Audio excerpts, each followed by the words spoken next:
Hi, this is RJ Smita from MGM 90.8 FM. और आज मेरे साथ है, जैसे कि आप आपने सुना ही कि इनफर्टिलिटी के बारे में हमने बात किया है, फीमेल्स के बारे में।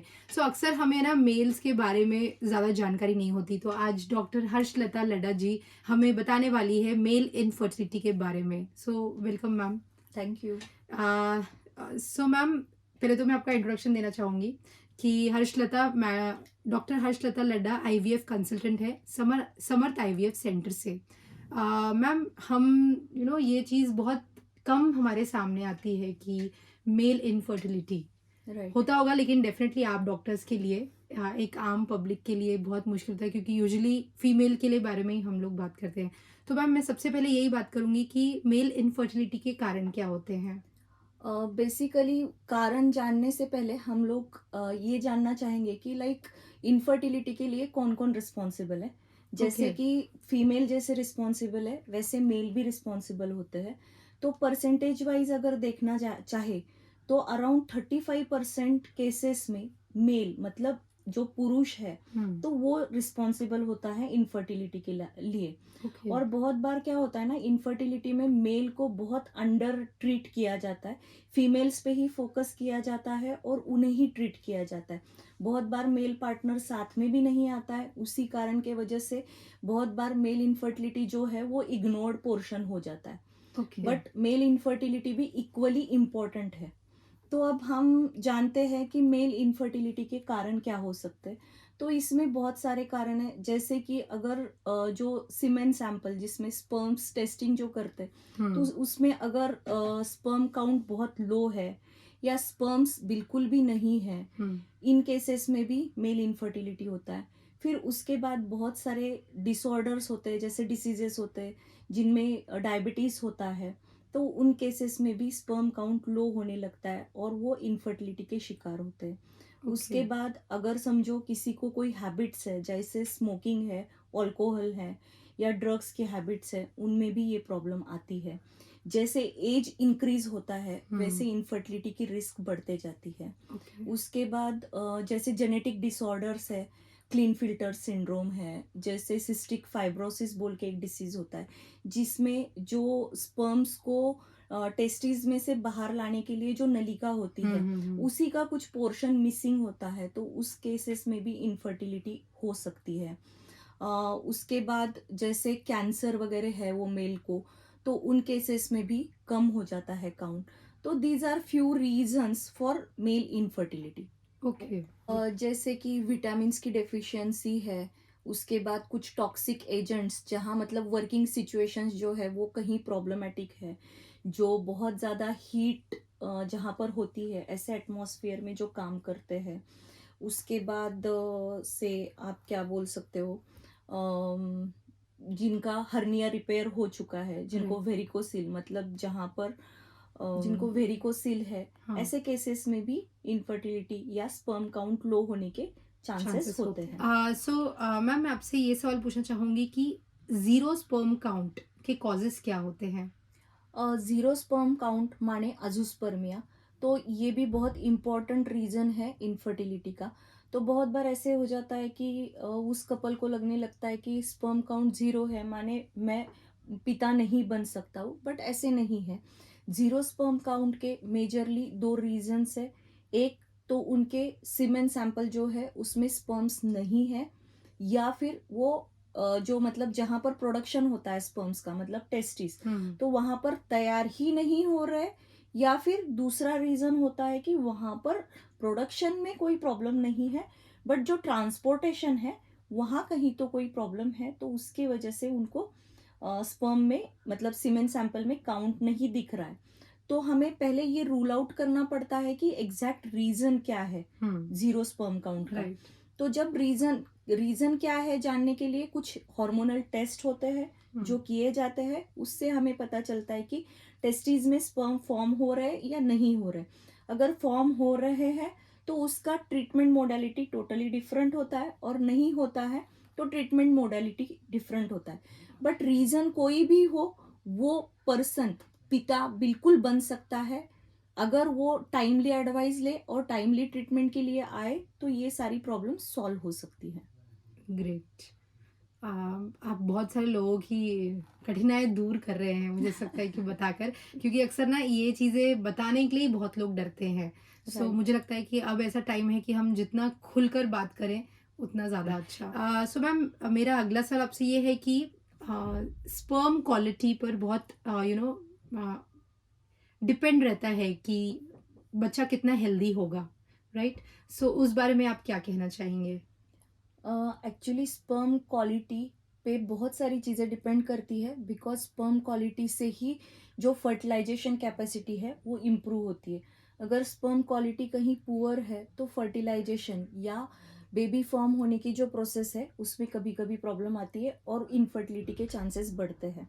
अगर स्पर्म एबनॉर्मलिटी बहुत ज़्यादा है तो उन केसेस में वो कपल कंसीव होता है but they can not carry the pregnancy up to term, मतलब उनमें मल्टीपल अबॉर्शंस की रिस्क ज़्यादा होती है। ओके। उसके बाद जब स्पर्म्स में कुछ डिफेक्ट्स है तो that is related to some genetic problems, hmm. Like male के जो वाई क्रोमोसोम होता है उस पे कुछ डिफेक्ट्स रहते हैं, तो उसके कारण कुछ जेनेटिक प्रॉब्लम्स जो है नेक्स्ट जनरेशन में कैरी फॉरवर्ड होते हैं।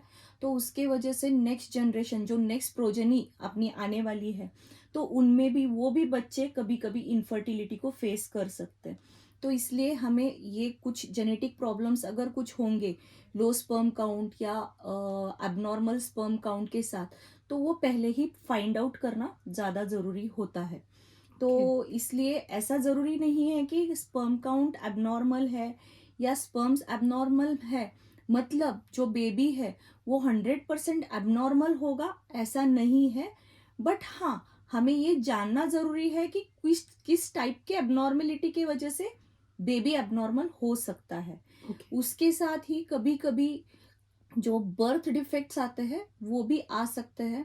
तो इसलिए हमें वो ट्रीट करना, एबनॉर्मल स्पर्म्स जो है उसको ट्रीट करना बहुत ज़्यादा ज़रूरी हो जाता है। तो मैम, मैं ये एक ऐड करना चाहूँगी कि जैसे कि आपने कहा कि हम लोग मेल स्पर्म्स देख सकते हैं कि वो कितने हेल्दी हैं।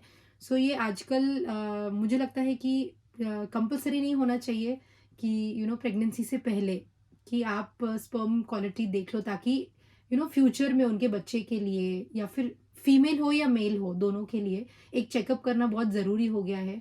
आइडियली हाँ, जो भी कपल प्लान करना चाहता है प्रेगनेंसी के लिए उन्होंने ये चीज़ करनी बहुत ज़रूरी है।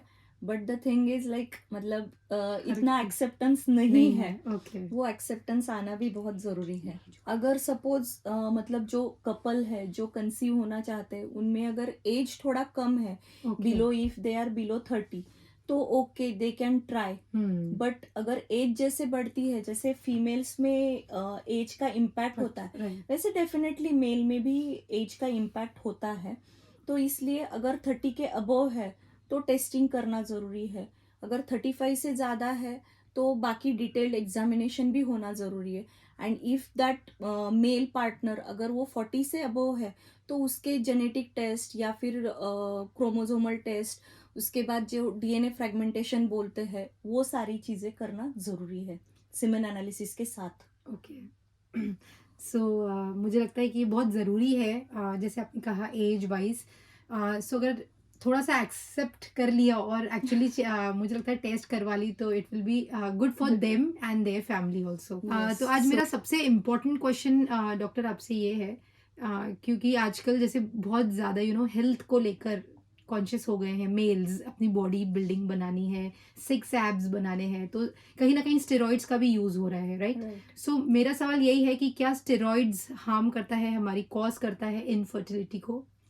जी हाँ, डेफिनेटली, क्योंकि स्टीरॉइड्स ओरली लिया जाता है या इंजेक्टेबल्स के वाया लिया जाता है, उसके वजह से जो स्पर्म प्रोडक्शन के लिए हॉर्मोन्स होते हैं उनका प्रोडक्शन कम होता है और अल्टीमेटली स्पर्म प्रोडक्शन कम होने लगता है। तो आजकल की जो जनरेशन है जो हेल्थ कॉन्शियस है उन लोगों को मैं ये सजेस्ट करूँगी कि आप बॉडी बिल्डिंग के लिए वे प्रोटीन का यूज़ ज़्यादा करें रादर देन जो स्टीरॉयड कंटेनिंग प्रोटीन पाउडर्स जो आते हैं, फॉर्मुलेशंस आते हैं, उनका यूज़ कम करें। और आप लोगों ने जो मतलब आपको लगता है ना कि अगर मैं गुड लुकिंग हूँ, मेरे सिक्स एब्स है, तभी मैं थोड़ा हैंडसम लगूंगा, तो just don't focus on that. Just focus on your healthy lifestyles, food habits improve करो, rather than just focusing on steroid use and all those things. It very true ma'am, ये actually बहुत important है आपने जो message दिया, क्योंकि आजकल लड़कियों को भी चाहिए कि गुड लुकिंग यानी उनकी सिक्स एब्स रहने चाहिए। तो आई आई थिंक कि ये जनरेशन को थोड़ा सा अंदर की हेल्थ यानी इनर हेल्थ को Right. थोड़ा सा ध्यान देकर ये देखें, ताकि स्टेरॉइड्स लेकर अपनी हेल्थ बनाएं। सो मैम, हमने इतनी सारी बातें कर दी इनफर्टिलिटी के बारे में कि क्यों होता है, क्या कॉजेज हैं और किन किन चीज़ों से इनफर्टिलिटी हो सकती है। सो क्या इज देयर एनी ट्रीटमेंट, कोई ट्रीटमेंट है इनफर्टिलिटी के लिए? जी, ट्रीटमेंट बहुत सारे चीज़ों में डिवाइड होती है, जैसे कि रीजंस क्या है उस पर। अगर स्पर्म काउंट नॉर्मल है एंड उसकी जो मोटिलिटी है स्पर्म्स की वो अगर कम है, तो हम विथ मेडिकेशंस उसको इम्प्रूव कर सकते हैं। ईटिंग हैबिट्स या हेल्दी जो फूड इनटेक होता है उससे हम लोग इम्प्रूव कर सकते हैं। उसमें विटामिन्स का यूज़ थोड़ा ज़्यादा। ऐड करके, मतलब पेशेंट को सप्लीमेंट, विटामिन सप्लीमेंट्स वगैरह दे के उसमें इम्प्रूवमेंट आती है। जब बहुत बार क्या होता है, काउंट के साथ मोटिलिटी भी कम होती है, तो उनमें जो मेडिसिन है वो सिर्फ उसको स्टेडी रखने के लिए हेल्प करता है, बट उसके साथ उन्हें आगे ट्रीटमेंट के लिए जाना बहुत ज़रूरी है। जैसे कि आईयूआई होता है, जिनमें लो काउंट है, लो मोटिलिटी है, ऐसे केसेस में हम आईयूआई बोल के एक ट्रीटमेंट होता है जिसमें इंट्रायूट्राइन इंसेमिनेशन बोलते हैं, वो एडवाइस करते हैं। तो they can go for that also, irrespective of उनके शादी को कितने साल हुए हैं, ये अच्छा। उतना मायने नहीं रखता है। ओके। जब सपोज स्पर्म काउंट बहुत ही सीवियरली लो है, ऐसे केसेस में हम लोग उनको डीएनए फ्रेगमेंटेशन एडवाइस करते हैं, Y chromosome deletion test advice करते हैं, और फिर उनको आईवीएफ या टेस्ट ट्यूब बेबी के लिए हम कन्वींस करते हैं, और उनको उस चीज़ से फ़ायदा हो सकता है। अब जैसे कुछ पेशेंट्स रहते हैं जिनमें अजूस्पर्मिया मतलब ज़ीरो स्पर्म काउंट होता है, उन केसेस में जैसे हमने पहले भी डिस्कस किया, उसका कॉज क्या है ये फाइंड आउट करना है, और कॉज के अकॉर्डिंगली एक टेस्टिकुलर बायोप्सी बोल के एक ट्रीटमेंट होता है जिसमें डायरेक्टली टेस्टिस में से स्पर्म्स निकाले जाते हैं, और उसका यूज़ करके जो एम्ब्रियो गर्भ जो है वो फॉर्म किया जाता है, और वो यूज़ करके प्रेगनेंसी के लिए ट्राई कर सकते हैं। इन केसेस ऑफ क्या बोलते हैं, जिनमें टेस्टिकल्स में स्पर्म्स ही फॉर्म नहीं हो रहे, ऐसे केसेस में बहुत बार डोनर आईयूआई का एडवाइस भी हम करते हैं, मतलब स्पर्म्स जो है स्पर्म बैंक में से लेकर ओके। उसके लिए ट्रीटमेंट कर सकते हैं। सो मैम, मेरा एक सवाल आपसे ये है कि हमने एग्स का फ्रीजिंग सुना है कि प्रेगनेंसी लेट करनी है तो एग को हम फ्रीज करके रख सकते हैं और वो सेफ भी रहते हैं। सो क्या स्पर्म हम फ्रीज कर सकते हैं? बिल्कुल, स्पर्म फ्रीजिंग भी आजकल एडवाइजेबल है। जैसे एग फ्रीजिंग किया जाता है, मतलब कोई कपल है जिन्हें उनकी प्रेगनेंसी डिले करनी है बिकॉज ऑफ देयर करियर और कुछ कारणों की वजह से वो अभी प्रेगनेंसी नहीं चाहते हैं, तो ऐसे केसेस भी वो स्पर्म प्रिजर्व कर सकते, बिकॉज जैसे एज इंक्रीज होता है वैसे स्पर्म क्वालिटी एंड क्वांटिटी में डिफरेंस आता है, तो they can preserve there sperms, and जब उनको प्रेगनेंसी चाहिए तब वो यूज़ कर सकते हैं। ओके। उसके बाद जिनकी वर्किंग कंडीशंस जो है वो बहुत हॉट एरियाज में है, या जहाँ जहाँ पर टॉक्सिन्स का यूज ज़्यादा होता है, जैसे Okay. पेस्टिसाइड कंपनीज वगैरह, तो वैसे लोगों ने भी स्पर्म प्रिजर्व करके रखना चाहिए, सो दैट उनको बेनिफिट हो पाए। उसके बाद जैसे जिन मेल्स में कैंसर डिटेक्शन हुआ है, क्योंकि कैंसर डिटेक्शन के बाद उसकी जो बाद में की जो ट्रीटमेंट है, जो ड्रग्स है, वो ड्रग्स जो है वो स्पर्म के लिए टॉक्सिक होते हैं, तो उसके वजह से उनमें स्पर्म काउंट कम होना या एबनॉर्मल स्पर्म्स का कॉन्सेंट्रेशन बढ़ जाता है, तो इसलिए ऐसे केसेस में भी स्पर्म प्रिजर्व करने चाहिए। उसके बाद जैसे कि जो जिनका वर्किंग सिचुएशन, जैसे मैंने बोला कि जो मिलिट्री में है, जो हाई एल्टीट्यूड पे काम करते हैं, उन केसेस में भी वो हाई एल्टीट्यूड का स्पर्म क्वालिटी पे इम्पैक्ट होता है, तो उन लोगों ने भी स्पर्म प्रिजर्वेशन करना चाहिए। उसके बाद जिनको कोई हार्मोनल ट्रीटमेंट की ज़रूरत है किसी कारण के वजह से, तो ऐसे केसेस में भी वो स्पर्म प्रिजर्व कर सकते हैं। ग्रेट। बहुत ही अच्छा ऑप्शन है ये। सो इस चीज़ का बहुत लोग फ़ायदा ले सकते हैं, सिर्फ़ अवेयरनेस की एक अवेयरनेस नहीं है लोगों में। सो उसके लिए थैंक यू मैम, आप अवेयरनेस दे रहे हैं। मुझे लगता है कि ये बहुत सारे लोगों को काम आ सकती है। मैम मेरा एक आखिरी सवाल आपसे ये है कि इम्पोर्टेंस यानी कि नपुंसकता और ज़ीरो स्पर्म काउंट, ये क्या ये बातें दोनों सेम हैं? नहीं, ये दोनों बातें बिल्कुल डिफरेंट है। इम्पोर्टेंस माने जो पर्सन सेक्सुअल एक्टिविटी परफॉर्म नहीं कर सकता है उसको इम्पोर्टेंस बोला जाता है। बट अगर एक आधे पर्सन को इम्पोर्टेंस है, इसका मतलब ऐसा नहीं है कि उसके स्पर्म्स काउंट ज़ीरो होगा, उसके सीमेन सैंपल में स्पर्म नहीं होंगे, ऐसे नहीं हो सकता है। और जब इम्पोर्टेंस है तो वो पिता नहीं बन सकता है, ऐसा भी नहीं होता है, क्योंकि अगर वो सही तरीके से ट्रीटमेंट लेता है, डॉक्टर से कंसल्ट करेगा, तो वो सही ढंग से सही ट्रीटमेंट के आधार से पिता बन सकता है। और अजूस्पर्मिया माने ज़ीरो स्पर्म काउंट, ये जो लोग होते हैं, इनमें सेक्सुअल एक्टिविटी के लिए भी प्रॉब्लम नहीं होता है, उनका जो सेक्सुअल लाइफ है वो भी नॉर्मल हो सकता है, और उनमें भी पिता बनने की अगर चाहत है तो वो भी पिता बन सकते हैं। बट उसके लिए डिफरेंट ट्रीटमेंट्स होती है, तो वो टाइम पे अगर ट्रीटमेंट करे तो उन केसेस में भी पिता बनने का सुख मिल सकता है। सो मैं ऐसा एडवाइस करना चाहूँगी कि अगर किसी को इम्पोर्टेंस है तो वो रादर देन अपने फ्रेंड्स से या रिलेटिव्स से डिस्कस करने की जगह प्रॉपर डॉक्टर को कंसल्ट करे, सो दैट आपके उसके रिलेटेड जो मिसकंसेप्शंस है वो क्लियर हो और आपको सही पाथ मिले। यस, बिल्कुल सही कहा मैम आपने। रादर देन इधर-उधर बात करने से बेटर है कि प्रॉपर डॉक्टर से कंसल्ट करें, क्योंकि डॉक्टर आपको सही राह बताएगा, सही उस प्रॉब्लम का सॉल्यूशन देगा ताकि आपकी वो प्रॉब्लम हमेशा के लिए दूर हो जाए। Thank you so much doctor Harshlata madam, आपने आज जो टॉपिक पे बात किया वो बहुत इम्पोर्टेंट था। आई होप हमारे लिसनर्स को बहुत अच्छा लगा होगा कि इस बारे में भी हम खुलकर आगे आके बात किया है हमने। Thank you so much ma'am.